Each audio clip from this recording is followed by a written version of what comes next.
The Meuse Argonne American Cemetery is the largest American cemetery in all of Europe. Here on 130 acres lie the remains of over 14,000 American soldiers of the Great War. Though in life they were separated by rank and by race, here they lay side by side. You'll find a captain next to an orderly, a white pilot award the Medal of Honor next to an African American who wanted to fight but was instead given manual labor tasks. Most of these graves belong to men who fought and died in the Meuse Argonne offensive in the fall of 1918. Most of them died in the span of just a few weeks. But also buried here are some civilians, including 7 women who were nurses or secretaries, 3 children, and 3 chaplains. There are 22 sets of brothers buried here, though not side by side. And there are 9 Medal of Honor recipients. Of the over 14,000 headstones, nearly all are Latin crosses, though there are 268 Stars of David. 486 graves are marked unknown, and there are 954 names on the walls of the missing in the chapel. The headstones are simple: a name, a rank, regiment, and the date of death. You'll see the same divisions over and over again. They were mainly geographic in origin. The 91st Division was called the Wild West Division from California and the Western states. The 77th was the Statue of Liberty Division from New York. There were exceptions. The 82nd Division was known as the All-American Division because it was one of the ones that was formed from soldiers all across the country. And the 93rd Division was a segregated black division. But they were all Americans, and they are all heroes. Today I'd like to take the time to share just a few of their stories.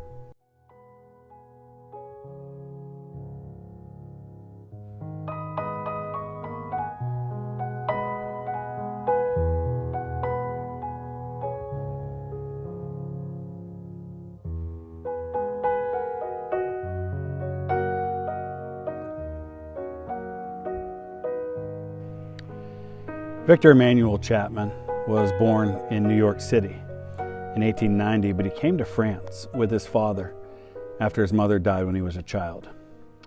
He returned to America as a teenager, where he attended school, and he eventually graduated from Harvard.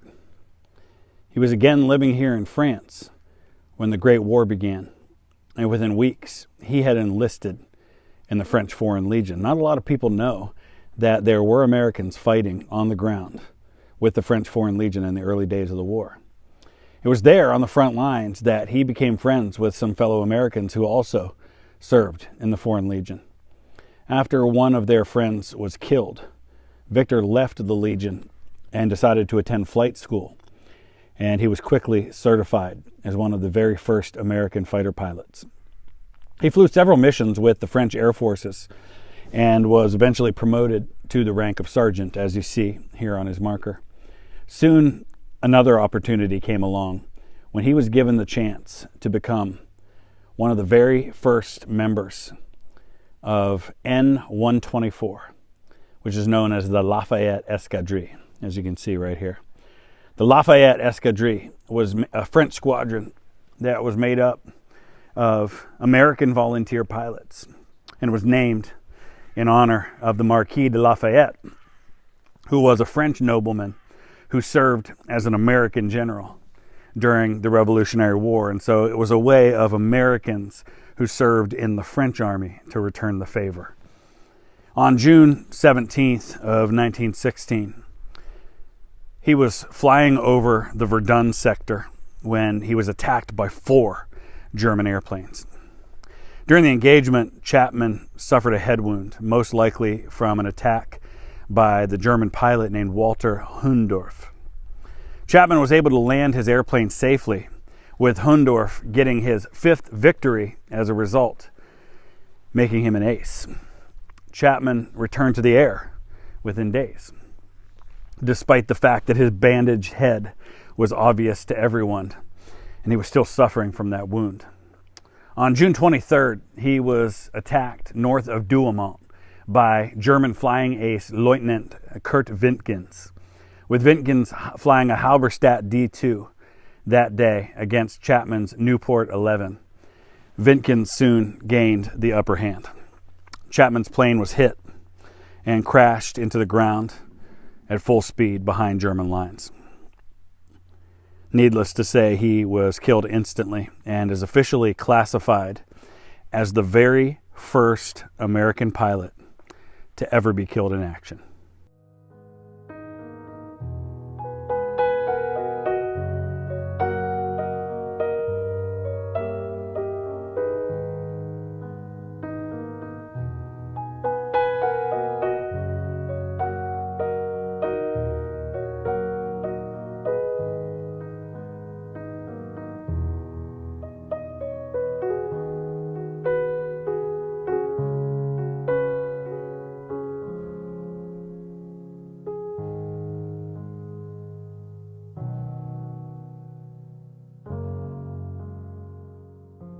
There were no medals of honor awarded to black soldiers for heroism during World War I.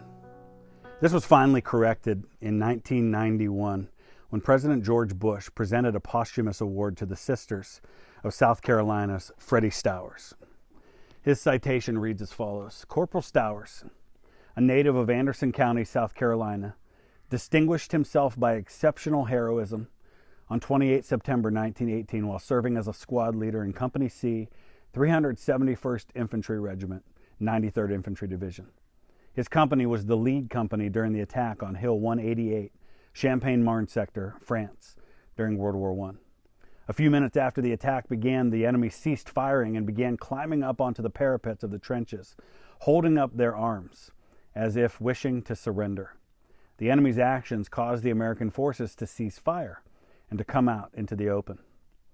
As the company started forward, and when within about 100 meters of the trench line, the enemy jumped back into their trenches and greeted Corporal Stowers' company with interlocking bands of machine gun fire and mortar fire, causing well over 50% casualties. Faced with incredible enemy resistance, Corporal Stowers took charge, setting such a courageous example of personal bravery and leadership that he inspired his men to follow him in the attack. With extraordinary heroism and complete disregard of personal danger under devastating fire, he crawled forward, leading his squad toward an enemy machine gun nest, which was causing heavy casualties to his company. After fierce fighting, the machine gun position was destroyed, and the enemy soldiers were killed. Displaying great courage and intrepidity, Corporal Stowers continued to press the attack against a determined enemy. While crawling forward and urging his men to continue the attack on a second trench line, he was gravely wounded by machine gun fire. Although Corporal Stowers was mortally wounded, he pressed forward, urging on the members of his squad until he died. Inspired by the heroism and display of bravery of Corporal Stowers, his company continued the attack against incredible odds, contributing to the capture of Hill 188 and causing heavy enemy casualties. Corporal Stowers' conspicuous gallantry, extraordinary heroism, and supreme devotion to his men were well above and beyond the call of duty and follow the finest traditions of military service and reflect the utmost credit on him and the United States Army. And it's just one more example of the spirit of human beings to rise above and beyond. And Corporal Stowers is one of those people who stands as a hero among heroes in this place.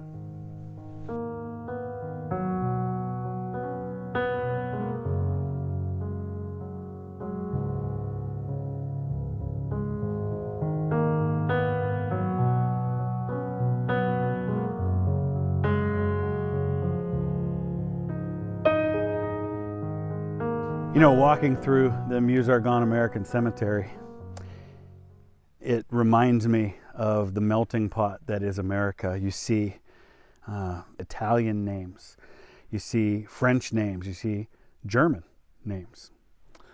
I've seen several, but this happened to be the one that I'm standing next to. Hermann Mueller. Doesn't get more German than a name like that, and yet here he is in France fighting against his family's homeland, fighting for America, fighting for France, fighting against Germany.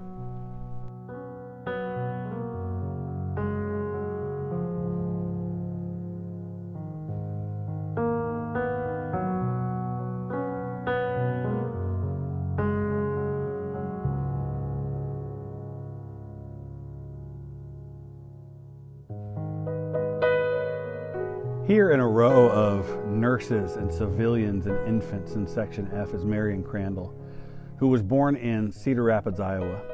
She went to school in her hometown and in Omaha, Nebraska before studying overseas at Sorbonne University here in France. Afterwards, she taught French in St. Catherine's School in Davenport, Iowa. When the U.S. entered the Great War, Marion decided to lend her language skills to the cause, and she resigned from her teaching post. She joined the United States Christian Commission of the YMCA, and she's actually in a row of YMCA graves here. She was 45 years old when she joined up. After a few weeks of training, Marion departed for the front to teach French to Allied soldiers. When she arrived in France on February 15th of 1918, Marion worked at a YMCA canteen in Saint-Ménehould, in what was known as Le Foyer du Soldat, which is roughly translated as the soldier's fireside. It was a place that soldiers could rest. On March 27th, 1918, she was working near the front line at Saint-Ménehould when German artillery began bombarding the town. A shell destroyed the building where she had sought refuge. She died from her injuries to her arm and to her neck a short time later. That made her the first American woman to be killed in active service in the First World War. Marion Crandle was temporarily buried in a hospital cemetery before being brought here after the war, and that's probably why all of these folks are nearby to each other. They probably came from the same hospital cemetery. In a letter, the director of the canteen wrote about Marion Crandle's burial service. This is what was said, quote, "The American director of the foyer at Le Grand Abois arranged for a military carriage to come for her. A chaplain of the Army Corps held a service in the little hut as a chapel draped in black. There was also there the coffin of a soldier who had been killed. Thus, Miss Crandle, who came to France to serve soldiers, was treated as a soldier, with the same honors as for those who fell fighting. A large flag with 3 colors covered her bier, and some friends had brought a crown and flowers. The same carriage and horses which are used for the soldiers took her body to the military cemetery. This was indeed her place, beside 6,000 tombs of soldiers who died for their country. Miss Crandle had also died for France, pour la France, mort pour la France, as they say it. The head doctor tells me that this is the first woman buried in this vast cemetery, the very sight of which moves the heart." And then there's a quote at the end of that writing. It says, "The discourse of the chaplain was punctuated by the cannon. The speaker recalled that the evening before the catastrophe, a Catholic chaplain visiting the foyer asked Marion Crandle if she were not afraid. Marion replied, 'Oh no, I pray. And after that, I have no more fear.'"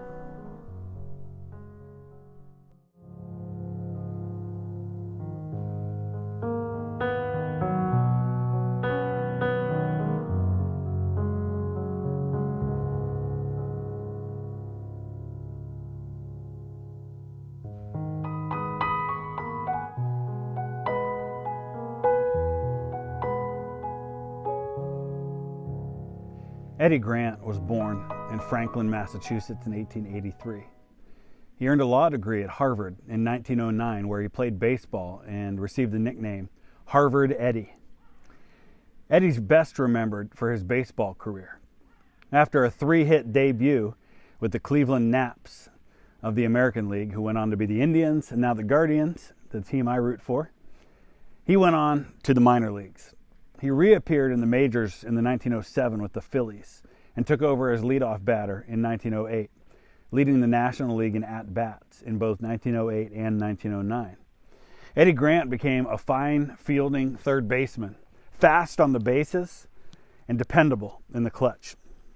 In 1915, after 2.5 seasons with the New York Giants, where he was a favorite of John McGraw, he retired so he could practice law in New York City. When war was declared on Germany, Eddie joined the 307th Infantry of the 77th Liberty Division. He entered the service from New York as a captain. On October 5th, 1918, he was leading a mission in the Argonne forest as part of a number of missions to try and rescue and break through to the Lost Battalion. And it was during one of those missions that he was killed by German shellfire. Eddie Grant became the first of 3 Major League Baseball players who were killed in the First World War. A monument to his memory was placed in center field in the Polo Grounds in New York. Each Memorial Day, there was a wreath-laying ceremony at his plaque.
Irwin Bley was one of 2 men who were posthumously awarded the Medal of Honor while assisting the Lost Battalion in October of 1918.